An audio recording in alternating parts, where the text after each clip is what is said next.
Have you ever had a pupil push your patience to the absolute limit? Maybe it's the constant interruptions, defiance, or that one child who just won't listen no matter how much you try. I get it, I've been there too. I remember a time when a particular pupil, let's call him Tim, would not stop talking during lessons. No matter how many times I asked him to be quiet, he would always find a way to disrupt the class. And trust me, I had reached my limit. But here is the twist. I didn't lose my cool, I didn't raise my voice. Instead, I learned something that transformed my approach to teaching. And today, I am going to share it with you. Stay with me as I show you exactly how I went from frustration to control and how you can do the same when dealing with even the toughest students. Welcome back to my channel where I share my classroom stories and experiences because I believe real stories make the best lessons. I'm Coach Favor, an educational coach and school consultant. If you're new here, you are in for a treat. If you're a returning viewer, thank you for being part of this community where we keep learning together. On this channel, I share personal teaching strategies to help you make teaching easier and more enjoyable for both you and your pupils. If that sounds like something you need, then go ahead and hit the subscribe button now and turn on the notification bell so you never miss out. Today, I will be sharing practical strategies on how to handle difficult students without losing control. Whether you're dealing with constant disruptions, defiance, or unmotivated learners, I've got you covered with steps that have worked for me and they can work for you too. By the end of this video, you will have a toolkit of effective strategies to keep your classroom calm and productive no matter the challenge. Let me take you back to the time I taught a particularly challenging class.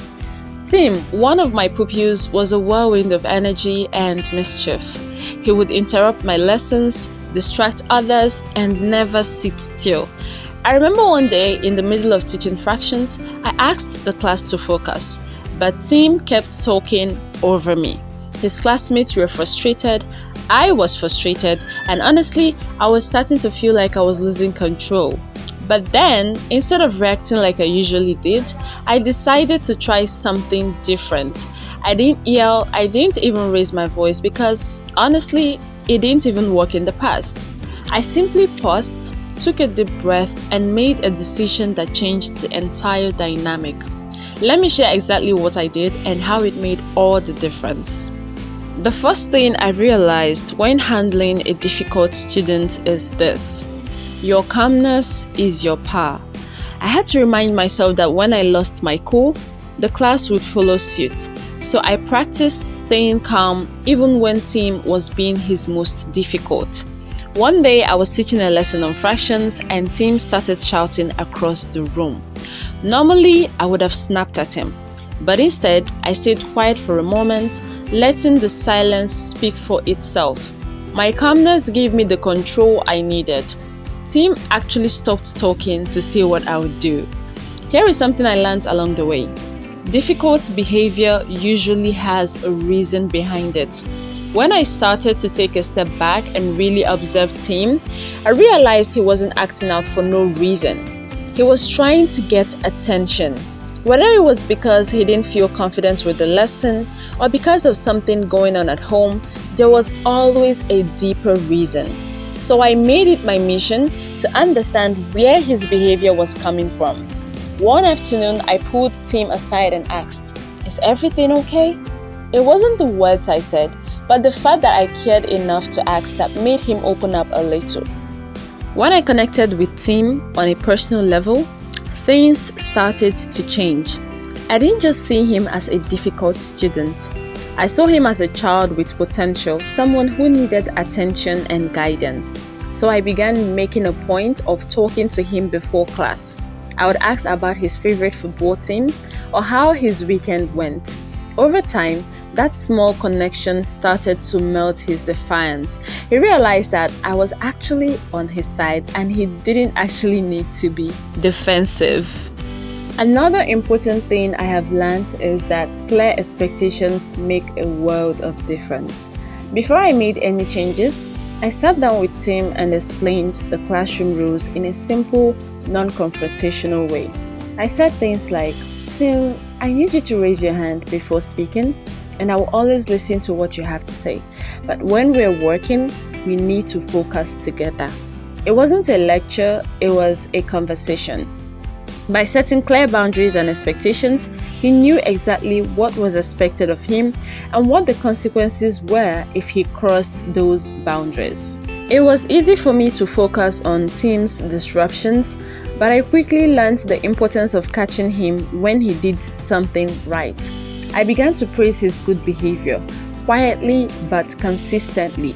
I would say, I am proud of you for listening and staying on task, or great job helping your classmates. The more I reinforced positive behavior, the more Tim started seeking out those compliments. He would actually be on his best behavior, hoping that I would notice and compliment him, and I never ceased to do so.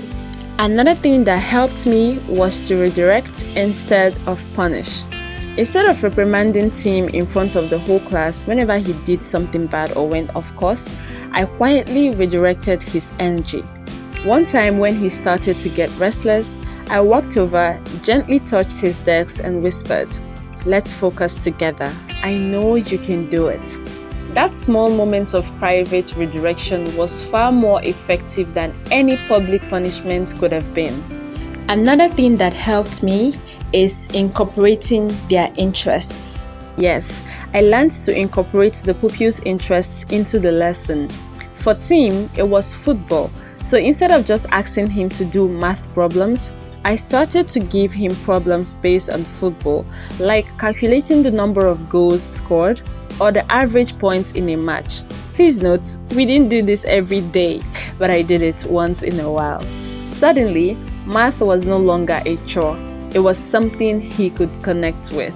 One of the best ways to keep a difficult student engaged is to give them opportunities to ask questions. When Tim asked a question during a lesson, instead of brushing it off or asking him to keep quiet, I made sure to address it immediately. I would say, "That's a great question, Tim. Let's figure it out together." It shows you're actually thinking deeply. This approach helped him feel more involved and less likely to disrupt the class. By the end of that term, Tim went from the most disruptive, difficult student to one of the most engaged in the class. What changed?